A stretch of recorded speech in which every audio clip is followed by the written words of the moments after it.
সে ছিল এমন টাইপের মুসলমান। এমন মুসলমান আমাদের সমাজ এখন আছে না নাই? আছে। সে চুরি করেছে, তো চুরি করার পরে এক সাহাবীর ঘর থেকে চুরি করেছে। চুরি করার পর দেখেন কি কায়দা, একটা বস্তা ফুটো করে দিয়েছে, বস্তার মুখ হট করে দিয়েছে, আর এই বস্তার মুখ দিয়ে গম পড়তে পড়তে এক ইহুদির বাড়ি পর্যন্ত সে নিছে। গম পড়তে পড়তে একটা ইহুদির বাড়ির দরজায়, ওই দরজার সামনে গিয়ে বস্তাটাকে আবার একবার বন্ধ করে দিচ্ছে।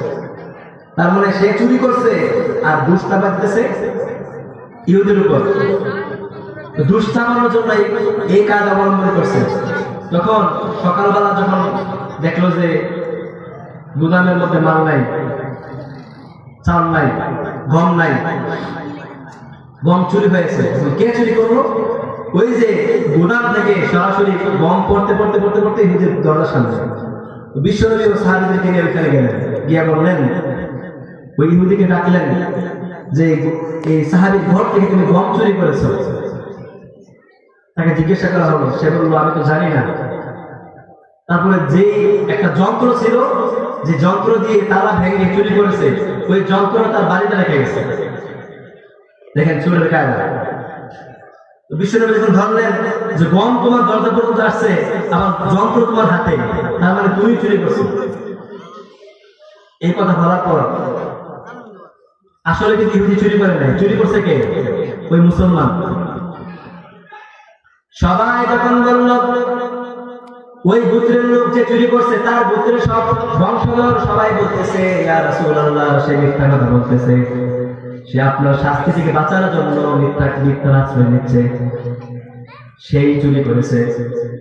সবাই সাক্ষী দিতে শুরু করলো সেই চুরি করেছে। আল্লাহ রাব্বুল আলামিন দুনিয়ার কেউ না জানলেও একজন জানছেন, তিনি কে?